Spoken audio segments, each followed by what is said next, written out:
दोस्तों प्रणाम। दोस्तों, जॉय वकील जहाँ पे डेड बॉडी छूटी थी वहाँ पे बकरे बांध कर बैठे रहे। बरसात के मौसम के कारण उनको उतरना पड़ा।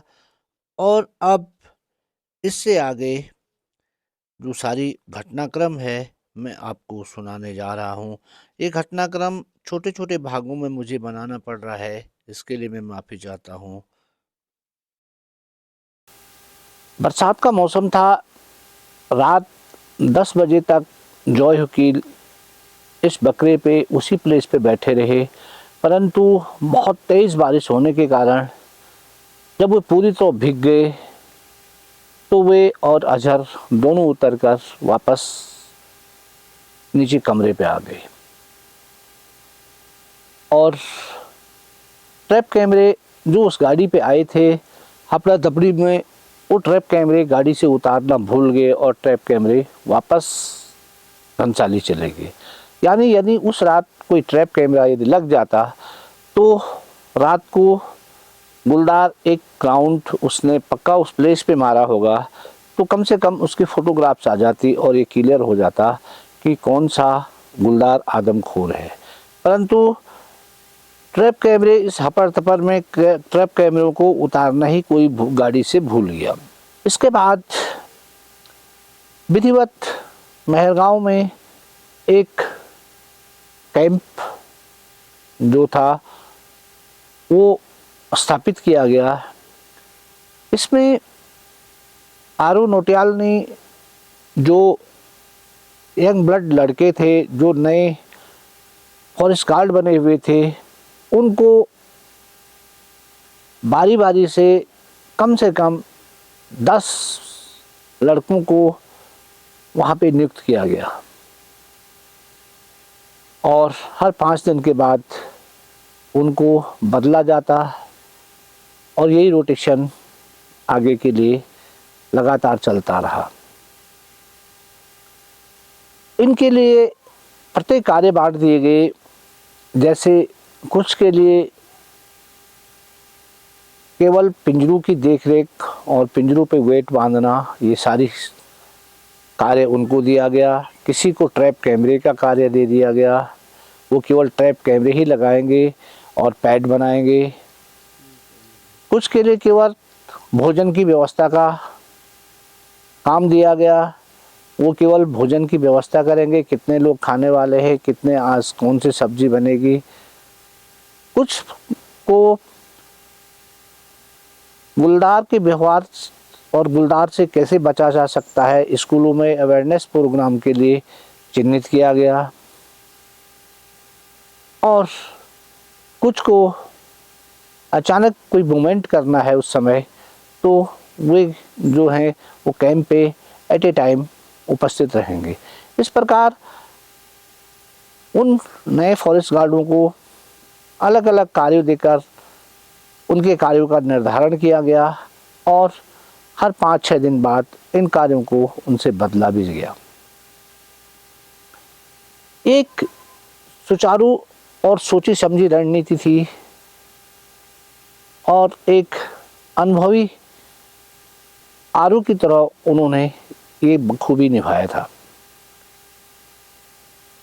दोस्तों, एक पिंजरा ठीक जहाँ पे पूनम के शव को गुलदार ने छोड़ा था उसके ऊपर रोड पे लगाया गया। अनेक ट्रैक कैमरे हर जगह लगाए गए और बरसात का मौसम था। 5 या 6 दिन कंटिन्यूस बारिश हुई, इसमें कोई वर्क नहीं हो पाया।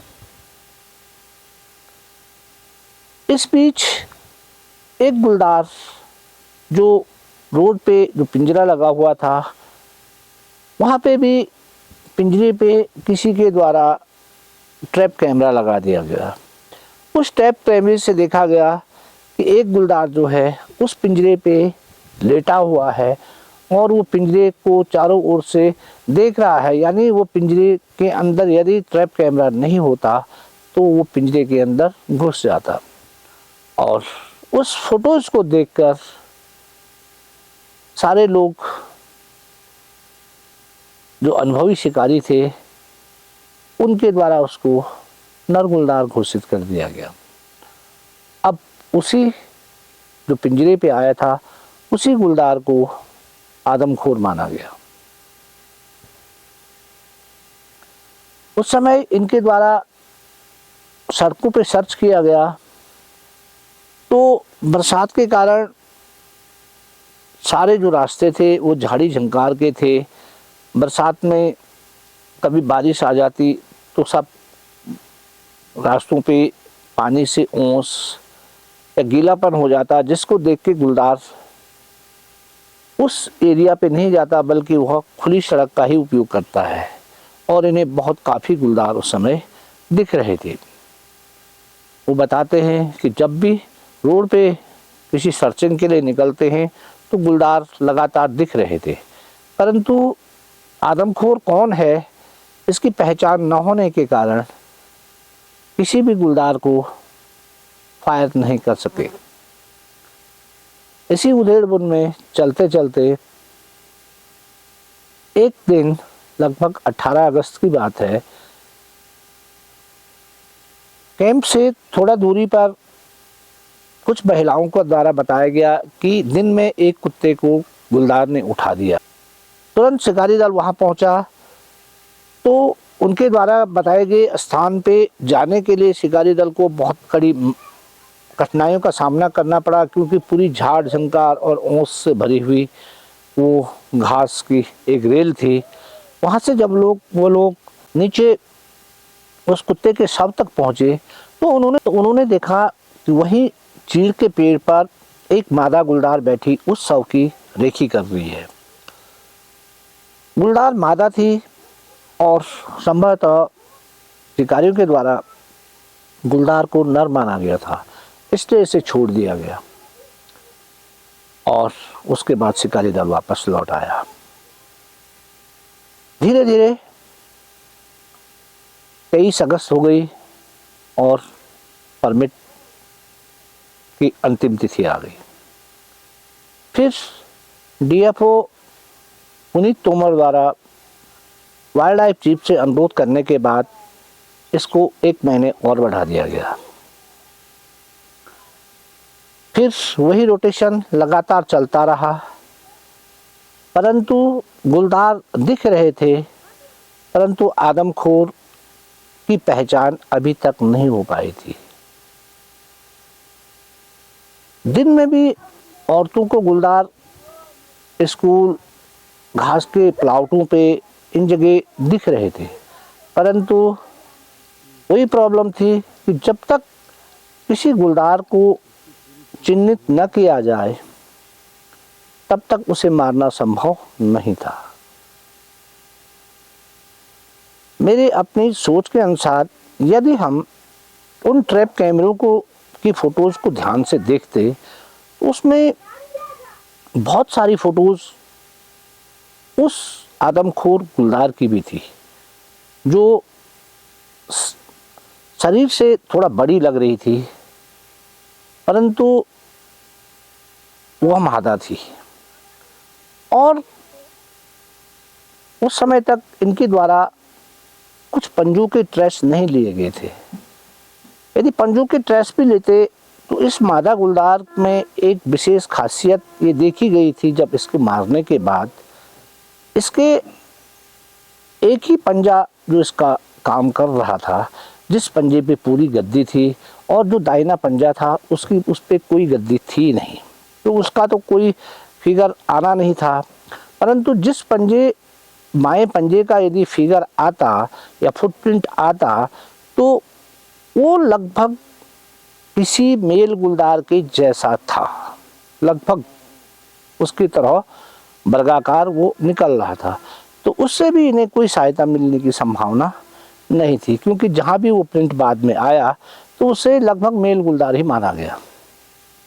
और जो राइट वाला इसका जो पंजा था वो उस पंजे पे इसकी गद्दी थी नहीं, इस कारण से यह मादा गुलदार आदमखोर हो गई थी। परंतु इसके संबंध में किसी को पता नहीं था और न तो इसके फुटप्रिंट किसी के द्वारा लिए गए थे। जब यहाँ मौसम थोड़ा ठीक हुआ और जब बरसात कम हुई तो उसके बाद जो पैड़ें बनी, उन पैड़ों पे कहीं कहीं इसके पग चिन्ह दिखाई दिए थे उस समय। इससे पूर्व इसके कोई पग चिन्ह नहीं दिखाई दे रहे थे, क्योंकि सारा जो था वो बांस और घास के पैच थे, ज़मीन हार्ड थी। ऐसे खेत में जो थे तो वो खेत ऐसे नहीं थे, हल लगे हुए नहीं थे, इसलिए इनके पग चिन्ह आना संभव नहीं था। और दोस्तों फिर धीरे धीरे इसी प्रकार चलते चलते 27 सितंबर आ गई और 27 सितंबर यानी इस परमिट को बढ़े हुए 1 महीना जो और बढ़ाया गया था वो भी समाप्त हो गया। यानी लगभग 2 महीने 5 दिन का समय गुजर चुका था और अब ये संभावना थी कि शायद इस गुलदार द्वारा एक ही किलिंग की गई है और उसके बाद ये शायद शांत हो गया है। परमिट समाप्त की तिथि पर शिकारी वापस अपने घर चले गए। कैंप में जो फॉरेस्ट गार्ड थे उनकी संख्या बिल्कुल न्यून हो गई, यानी अब कैंप को समेटने की तैयारी की जाने लगी थी, क्योंकि 2 महीने 5 दिन का समय गुजर चुका था और केवल किलिंग एक ही हुई थी। और दोस्तों 27 तारीख जब आई तो लगभग कैंप को बंद कर दिया गया। जब यहाँ पे कैंप चल रहा था, यहाँ शिकारी थे, उस समय तक फॉरेस्ट की जो गश्त थी, जो सर्चिंग इनके द्वारा की जाती थी रात को, पैदल सर्चिंग और गाड़ी की सर्चिंग, उससे जो एक मोमेंट जो होता था उसको ये गुलदार रीड कर रहा था। और जब उसने देखा कि 27 तारीख के बाद यहाँ अब कोई मूवमेंट नहीं हो रही है, तो ठीक 29 तारीख को 2 बजे इसने तीतड़ गांव यानी पुरवाल गांव का जो एक तोक था तीतड़ गांव के राजा पे हमला कर दिया। तीतड़ गांव के बारे में आपको बता दूं, ये पुरवाल गांव का एक छोटा तोक है और ये 8-9 परिवारों की मकानें एक रिच पे बनी हुई है। एक धार जो है बिल्कुल धार पे लाइन वार ये मकानें बनी हुई है। इसके जस्ट पीछे पूरी झाड़ झंकार और लगातार नीचे को जंगल है। इसके आगे साइड को उस समय पूरी ककड़ी की बेल, कद्दू की बेल, मक्के के पेड़, छेमी की बेलें, ये सारी थी और उसके बाद बिच्छू घास से ये सारा इलाका पटा हुआ था। यानी इनके आंगन के अलावा कोई भी चीज़ ऐसी नहीं थी जो खाली थी, यानी केवल मकान का जो दरवाज़ा और आंगन तक ही खुले थे, बाकी सारी झाड़ झंकार से भरा हुआ था। राजा के बारे में मैं आपको पहले भी बता चुका हूँ कि ये राजा अपनी मम्मी के साथ अपने नानी के घर आया था और इसके पिता भी विदेश में थे। मैं आपको एक चीज़ बताना भूल ही गया कि जितने बच्चे यहाँ मारे गए सबके पिता विदेश में काम करते थे और राजा के पिता भी विदेश में थे। शायद विदेश से खर्चा न आने के कारण इनकी माली हालत ठीक नहीं थी। इसके अपने पाँव में चप्पल नहीं थे और न बेटे के पाँव में थे। मम्मी के घर आने के बाद इसने 8 महीने की ये गर्भवती भी थी और इसने सोचा कि आज मैं दिहाड़ी करने जाऊंगी, मजदूरी करने जाऊंगी, वहाँ से 200 रुपये जो मुझे मिलेगा उसका मैं अपने लिए और अपने बेटे के लिए चप्पल खरीद के ले आऊंगी।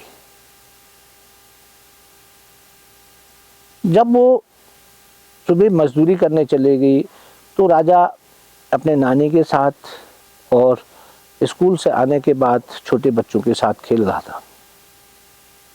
लगभग 3 बजे होंगे, ये अपने नानी के घर, बगल के घर से वापस आया क्योंकि घर अगल बगल थे, परंतु इस घर का जो रास्ता था वो घर के पीछे से निकलता था।